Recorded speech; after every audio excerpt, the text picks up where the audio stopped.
Hey guys, Tom the low budget watch collector here, and I have got a very special watch for you guys. Definitely the pride of my collection here, at least one of them. You'll notice that I have many favorite watches as this whole process goes on. This watch here is, I believe, to be one of the classiest looking watches that I have in my collection. It's relatively rare. This one is a mid to late 50s Stoa World Timer. Kind of a unique watch for the era. It's a very classy looking watch. It's got a high domed case. Very cool. It's a German watch made by Stoa. The case itself is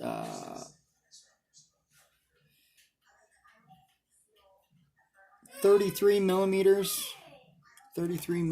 wide.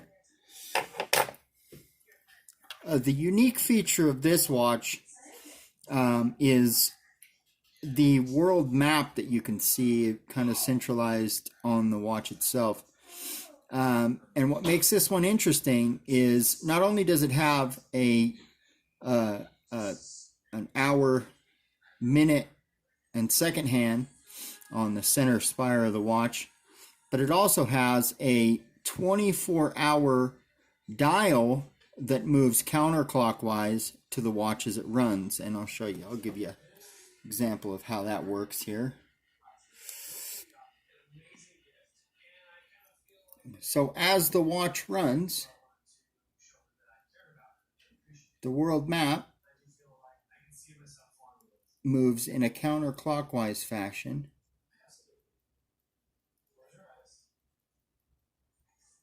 On a clear plastic disc, kind of like a mystery dial once again.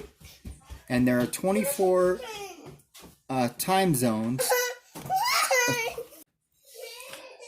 So, brief story on how I acquired this particular watch.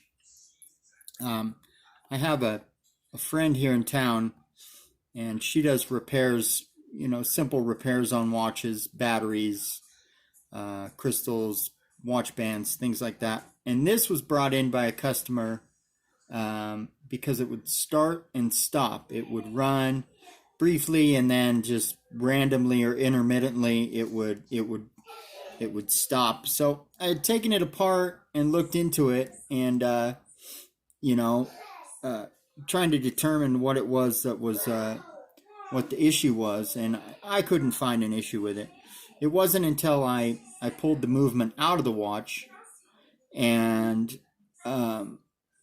when I was flipping the movement around in my hands, some debris fell out of it.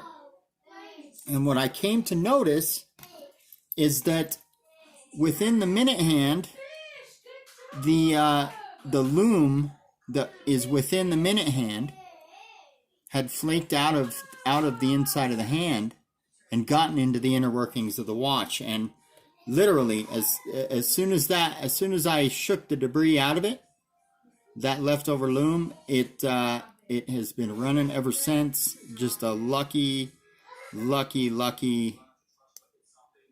simple issue, an easy fix, and for a watch, classic like this, just kind of a lucky deal. Anyways, I was able to acquire the watch from her, and it sits in my collection. If you go to there's a Stoa online museum for this watch company that shows or features briefly some of the watches from their history. I'll leave a link in the description as to how to navigate to that. And this one is listed on there and photographed on there. Not this exact one, but the same model. It's kind of an interesting little scroll through, and it's listed there as very rare. These do come up on eBay. I do see them occasionally. They, can average anywhere from $300 to $600 based on their condition. I was lucky enough to land this one pretty reasonably, and it's one of my favorite watches by far.